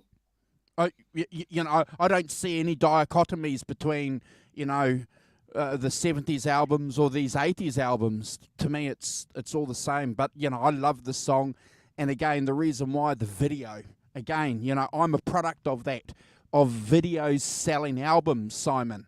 You're a little bit older than us, and you can remember when the song, the single, was really, really important for selling the album. And it always is, don't get me wrong. But now, as Brad said in the intro, we're getting into new territory here where the video is going to go and make an album, not sell 1 million, to go on and sell millions. Yeah. And that's this right. is a classic example of it. Definitely. Yeah, absolutely. And it's a classic ZZ Top understanding about the power of the video and the power of MTV to help you sell records. I love the song. It's in that key of E, so it's a little bit different from the keys on side one. Again, the genius of Billy Gibbons. Sometimes guitar players don't get enough credit, Brad. Yeah. No. Not on this channel. Look, this is a Brad score for me. It has to be. It's the epitome of so many things other than just the song. It's the flag bearer. It's the aircraft carrier. Love it. Yeah, I agree, Andrew. So the album, second side starts off with Legs, and then it goes into the next song, which is Thug. This song, interesting introduction to the song, very programmed, has that synth sort of thing going on throughout the song. About 30 seconds in, we hear some interesting sort of bass guitar work. Yeah. Billy Gibbons' vocal is great in this song. There was a dispute about the songwriting credit for this song after the album came out, like a fair while after. It's song apparently is written by Lyndon Hudson, and it's definitely a different spin for ZZ Top. This song. It's not something you necessarily think you would hear or expect, ZZ Top to record, to be honest with you. I have to admit, when I was a younger man, more into my harder rock stuff, I used to skip this song a lot. And these days I don't mind it as much. I actually really enjoy the whole album, more so than I probably used to. I used to love the hits, and I used to love one or two other tracks, and then the other ones, this one I used to skip a bit. But I'm going to give this one a 6.5 out of 10, guys. Doug? Good score. Yep. Yeah. Simon? Yeah. It's interesting, isn't it, that we get into this more as we go, but that I think for me, and I did it, I gave this 7 out of 10, Brad, so I'm in the same ballpark as you with this. I felt that if you're going to use this electronica stuff and things like that, the best song of this album have they have hook.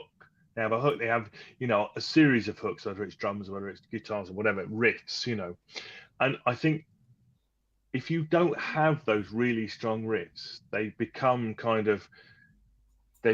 groove. They become a groove, which is fine. But without a memorable hook, it doesn't take it to the next level and make them truly, memorable songs. Got Me Under Pressure. The previous song clearly has Legs has a hook and all of that. Got Me Under Pressure, Give Me Your Loving, Sharp Dressed Man. They all got those tremendous hooks and things that you can sing. I've played this, I don't know, 6 or 7 times. I still can't make notes. I couldn't sing it to you. Yeah, this song, and I think that's a mark of a song. So I think that that I too gave this 7 out of 10. I think it's got slap bass on it and stuff like that, and things.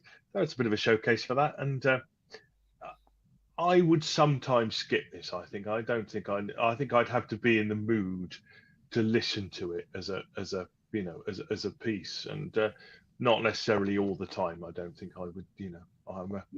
I think part of it is this I think is where it doesn't quite work. That kind of marrying of the blues and the electronic stuff kind of thing doesn't quite work as well.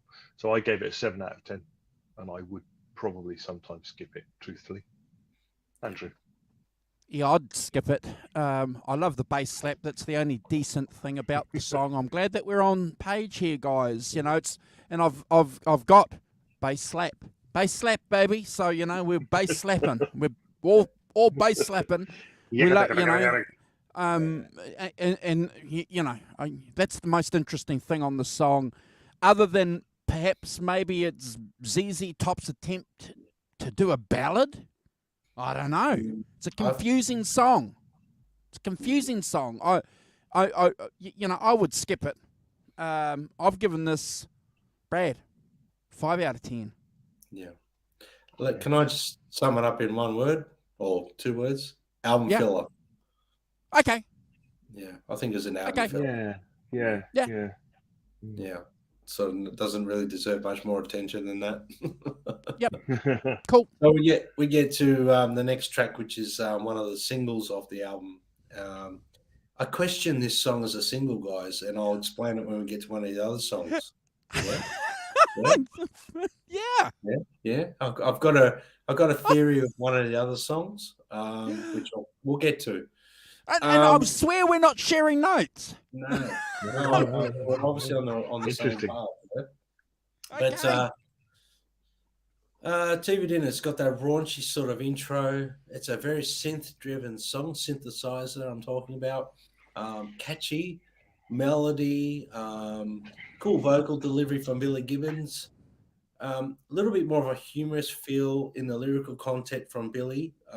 He does that with songs, puts a bit of humor in the songs. The song lacks a bit of that usual ZZ Top drive for me. Has that somewhat held back, lazy feel. It's intentional, of course, but it has that feel that makes me question why they would have picked this song as a single. But I think I would have loved to have heard a little bit more from the band on this song. Old school ZZ Top in this song, I think, would have made it maybe a little bit more appealing to me. There's some great guitar playing from Billy Gibbons throughout the song. So for that reason alone, I've given it a 7.5 out of 10. It never a skip, guys, but I'm questioning this song as a single. Wow. Yeah. Simon. Yeah. It's a kind of whimsical number, isn't it? It's kind of a bit odd. I think that I presume this is single number 4 off it, is it? 1, 2, 3, 4, 5, 6. 3 or 4. Is it? Oh, right. So it's a kind of I thought I could see it as single number 5 if you were doing, that kind of releasing a lot of singles off the album kind of thing. But I kind of agree with you. I think that it's got. I tell you one thing that struck me about this song. See if you agree or not.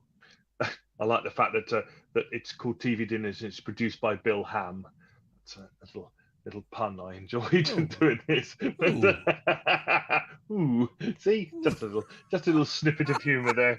I think you like that. So, but I felt this song wasn't quite interesting about it. You setting up, drums and stuff. I thought this was too slow. I thought it could have done with another 5 BPM or something to kind of. The thing that struck me. If Charlie Watts had been playing this, he'd have gone, right, no, this is not fast enough. Come on, and he would have sped up. Clearly, you can't do that with a drum machine. But once he set the tempo. But I felt it was like a bit slow. It could have done with a little more. It's a sliding scale, but I felt it could have done with a little more pep to it, to give it a little more zip. I too gave this I gave this 7 out of 10. I think it's quite an odd little song, but I wouldn't skip it. It's fine, but I don't think it's one of the standout tracks on this. So 7 out of 10 from me, but not a skip. Andrew. Wow, it's remarkable. We're on the same page here. I've got the same notes as you, Brad. I've got interesting pick for a single with a question mark. Interesting pick for a single. Nothing exceptional for me here in this song to mark it out for being a single, Brad. Similar groove as Thug. And the only cool thing about the song is the guitar solo. So I might as well have just read your notes, bro. But unlike Thug, this is never a skip. Yeah. So I've given this 7 out of 10 to Rock Professor. This is not album filler, Brad. This song, it's not album, but a remarkable choice for a single. Weird. Yeah. I know. Holly makes a good point about this song reminds her of Robert Palmer's It's Simply Irresistible, which I think that's a really good call, Holly. Yeah, it absolutely has that kind of thing to it. Yeah, good work. Yeah, that's fine. Yeah. Anyway, well, TV dinners. Well, I'm not having a TV dinner tonight. I can tell you that. Cooked from scratch. Yeah. I just thought I'd be humorous for a bit there. Dirty Dog. Yeah. Dirty Dog. Yeah, this is a song. That's what you call people here in Australia. You're a dirty dog. Dirty dog. As a compliment, I take it. Yes. Yeah. Absolutely. 100%. Yeah. You know, there's a guy I work with. I call him a dirty dog every day. Oh God, Frank's gonna kill me if he ever sees that.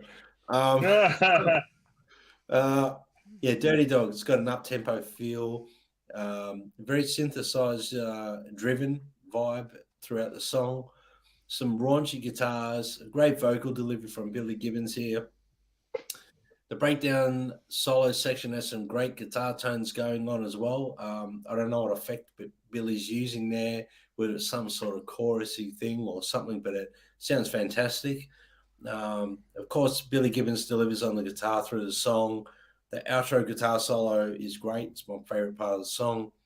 The song has a cool vocal melody and really catchy chorus as well. I have to give this one 8 out of 10, Simon and Andrew. Never a skip for me. Yep. Yeah, interesting. See, yeah, it's got that kind of. I think it's more like sort of had a sort of shades of "Gimme All Your Lovin'," but not so strong on the riff and the hook. Really, I think this is what I was talking about earlier. This is one of those songs where it's kind of an E to D chord with a drum machine. I think the solos are the best thing about it for me as a thing. I think it's, again, not a song that I picked up a lot that I could sing and that was particularly memorable to me as a thing. Just not really enough to make it stand out as, you know, as one of the stronger songs. I gave this a 6 out of 10. I wouldn't skip it, but certainly for me one of the lighter songs on the album. Andrew. Yeah, again, we're on par. We should go and play golf together. Maybe we're Billy's vocals, again, on this song, Brad, he's got a different tone going on in his vocals, which is a remarkable thing that's very evident and clear on this album, if you didn't pick it up before. Certainly on his previous albums, he was singing the same consistently on those, you know, so he's definitely trying to do something different with his vocals. That's not a bad thing. That's a great thing. That's a good thing. It shows his maturity as a singer. But also when you talk or read and hear about vocalists too, Brad and Simon, some singers take a long time before they become confident in themselves. You know, a lot of them have released 5 or 6 albums, you know, before they get to a point, you know, where they can say, I've actually learned how to sing. You know, Bono, for example, I'm not a great Bono fan, but I've just been reading something recently, and he said that he didn't learn to sing until The Unforgettable Fire, you know, which is like their fourth album or something like that. So Yeah, interesting point. So, so I think that's what Billy's doing on this album. I don't know, can't prove it, but I think so. I agree. I agree with you. I think the guitar solo on here is great. And again, Brad, a tonal variation in the guitar sounds. You know, he's got that going. And I picked that up on the second listen, you know, because I'm excited on the first one, so I'm listening to it. So I'm picking up those things. I've given this 8 out of 10. Never a skip. And Dirty Dogs Everywhere, good on you. I was just about to say, we're just a bunch of dirty dogs here on this channel. Dirty dogs. Okay, so then the next cab off the rank is If I Could Only Flag It Down. This song comes in sounding a little bit more like classic ZZ Top for me. There's some great guitar playing, very raunchy delivery from Billy Gibbons. His vocal on this is fantastic. He adds a lot of swagger to the vocal delivery. The vocal melody is very catchy, and the chorus is catchy as well. I'm actually very surprised that they didn't release this as a single in place of TV Dinners. Yeah. I think the song is a lot catchier. It has a better vibe across the board. I love the guitar solos from Billy Gibbons. Has a fantastic boogie-like feel to the 80s synthesized sort of drone going on. The outro solo could go on for days, in my opinion. I love it. I gave it 9 out of 10 and never a skip. Definitely should have been the single. Good point. I think the reason it's not a single is because it's not in keeping with what the other singles were, Brad. You know, it doesn't have nearly so much of the synthesizer on it. I think, as you've said quite rightly, it harks back to more that classic the 70s ZZ Top, and I think probably that's why they wouldn't release it as a single, because it doesn't quite fit in with that sound. You know, the other ones we mentioned, Give Me a Lovin', Under Pressure, Sharks, they've all got that kind of, you know, that 80s sound and that thing, and they work really well on this. You know, that melding of the electronica and the blues kind of thing. And I think, as you said, this is much more of a straightforward 12-bar blues, kind of more traditional ZZ Top thing. And clearly one feels that they put it at track 5 on the album because, you know, as it is a bit more, you've got to go quite a long way into the album before you get more classic ZZ Top stuff as a thing.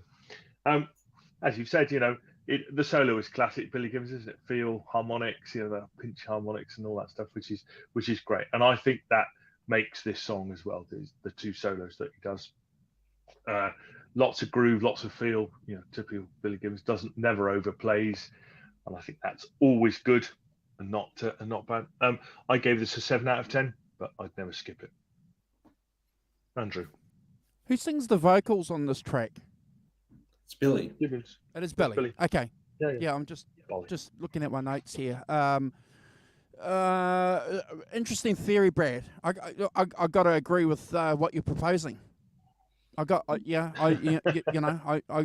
agree with you. I think TV Dinners is a strange choice for a single, but when you're selling millions at the stage, I suppose, you know, you could probably let them slide that one by. I love that Chuck Berry chug. We've got a bit of a Chuck Berry chug going on here. I love the howls. I'll never skip this.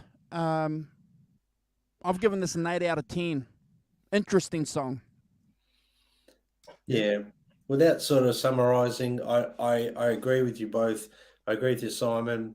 I still think that, you know, they'd already released 3 electronica vibe songs as singles. This probably could have been maybe a little bit more harp back to capture the more traditional ZZ Top fans, but it still has a synthesized drone going on throughout the song. So true. It does, yeah. Anyway. Next song off the rank is last track of the album, guys. We're up to the last track. Bad Girl. And who doesn't love a bad girl?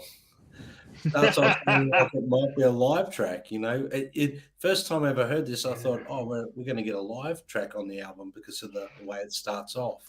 Yes. Yes, I Yeah, thought, oh, it's yeah, a live yeah. track, and then it wasn't. Starts off sounding like, oh, we're going to get a live track here.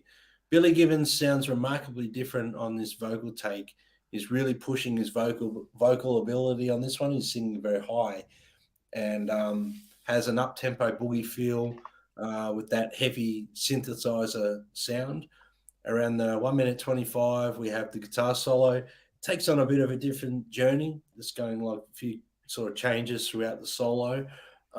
We have some classy moving around with the chord changes, pinch harmonics, and the squanking. I think it's a great song to end the album, end strongly. This could possibly be a single as well, maybe. Either way, wonderful way to end the album. This is what I call Billy Gibbons' brainchild, this album. And it was a way for him to push ZZ Top into the 80s, into a new, fresh, successful band. And I think, without sort of, going on about it too much, I think he managed to achieve that with this album. And for this song, I give it 8 out of 10 and never skip, Simon. Yeah, that's the first thing I noted down was that there's sort of crowd shouting. And I thought, oh, it's a live thing? But I don't think it's not a live thing. Let's put it in the thing. So yeah, it's a pretty straightforward rocker, really, isn't it? A straightforward rock and roll thing with some cool things. I never quite felt as though it kind of caught fire for me. I felt like this was a bit of end of the album. For me, the album kind of, the side one is a massive peak, and side two is kind of a gentle landing, really. Kind of, whereas one hesitates to say, sort of ran out of steam in terms of the quality of the songs and things. I think the quality of the last 3 or 4 songs have not been the same as it's not the same as Give Me Your Love and a Sharp Dressed Man and things like that. I'm not saying they should be, but for me, it's fine. I wouldn't skip it. It's I like the guitar solos. I think Billy's always cool with the guitar solos, and but I kind of feel like it didn't quite sustain my interest in a way. So I only gave this 6.5 out of 10. But I wouldn't skip it. It's fine, but it's not again not particularly memorable. I've played it half a dozen times. I think if a song's going to be stick in my brain, it's going to be memorable. But it hasn't really. None of these last few songs have really stuck in my brain as being that memorable. So 6.5 out of 10 for me, but not a skip. It's fine. Andrew. It's an interesting song, and I don't know what Billy was trying to do here, other than maybe trick people. I'm glad that we've all picked up on the live vibe feel at the start, and I think that might be a clue, because it clearly doesn't go to a live vibe after you get the live vibe start, and then you kind of get this abrupt end of the song. And I can't prove it. I've got no. I tried to dig out somewhere on some articles relating to some of the other albums. There have been some clever people talking about the mood and the shifts and the key changes on previous albums. The Stones, in particular, have been very, very clever and careful in placing every song, at least from Beggar's Banquet onwards, as far as the tonality goes, because the hearing experience of an album is really, really important, and they learnt that from Jimmy Miller. So I think what's really interesting for me is that this song's in the key of A, which is exactly the same key, or the C major, which is the relative key to a lot of the songs on side one. So normally a song like this would finish in the same key as that they started side two with, which is in the key of E. And so I don't think this is a mistake. I think this is Billy ending the album with an exclamation mark, because it's like, oh, it's not resolved. Does that make any sense? Yeah, it does. Yeah. I like that. So it can't be a mistake. Yeah. He's cleverer than that. But and these guys know chords and tonalities. So that's my theory. And as Brad said, this is the bastion of the beginning of the ZZ Top in the 80s, because they go on and do, I won't swear, a hell of a load of other albums that follow the same kind of vein, and they all go on to be millions of millions of sales. So it begins here. Again, you know, it's a point that we make between us and we share with each other here on the channel. You know, I listened to this the third time, Brad, and I'm sitting going, Billy Gibbons is just a smart guy. Yeah. You know, and it put everything into perspective with me, Simon, why he sidelined the other guys. He didn't want them as a distraction. He knew what he wanted with this album. So it's no disrespect to his other band members, but he did say to them, I read, don't worry, the check is coming. Yeah. Well, Absolutely. Yeah. I agree, Andrew. He had a vision and he believed in it, and the other guys put their faith in him, and that's where we're at now. Look at what he achieved. And they won. Yeah, I've given this an 8 out of 10. On the scheme of things, I know, and I appreciate, and I pat ourselves, each one of us, and everybody on the chat, for being so scientific, and I mean that nicely, with our rankings. You know, we get to a point where we're taking this very seriously, and we have on this album. It's a great album. It's a fantastic album. 100%. Yeah, it's a great album. It's an album from the 80s. But you know, we've digged and dived deep on it, and we've come up with some interesting things, haven't we? Yeah. Yeah. I think everyone needs to understand that ZZ Top were more than just a band playing songs. They were entertainers. They took that from their blues heroes. They took that from the people they admired and looked up to as kids coming up, and the way they perform on stage. You've only got to watch some live performances from ZZ Top through the years, and you can see their trademark things they did. Then every song they would do the same things that was like mandatory, had to be there. There was no exception. It was part of their DNA. They needed to put it there. And, if a lot of bands, borrowed, not necessarily exactly what ZZ Top were doing, but borrowed that idea from them, and like they borrowed it from guys like Buddy Guy and all those entertainers that had these quirky things they put into their performance live. If you watch, say, ZZ Top live from Texas back in 2008, I think it is, around there. That's one of my all-time favorite music DVDs. It's unbelievable. And if you watch that, you watch how Billy does his things, Dusty does his things, and Frank just sits there and he plays along. And the songs that are from Eliminator that they play live sound phenomenal as a band. So they really pull them off well, considering there's a lot of electronica on the songs. And if you haven't already, go and watch Little Old Band from Texas. I'm glad they traded the Texas Longhorn cows and bulls in for the electronica. You know, as Brad said, you go and watch that film and you find out, that they had live animals with them, when they went on tour. It's like nuts. Yeah. Just imagine if they did that now today, But fascinating band. We talk about this a little bit too, don't we? Where some of these 60s and 70s legends can go through and reinvent themselves in the 80s. We spoke about Clapton reinventing himself, a few times during the 80s, didn't we? And this is a 70s. Well, actually, these guys go back to hanging out with Jimi Hendrix. Yeah. They were stars in the 60s. Yeah. 100%. True enough.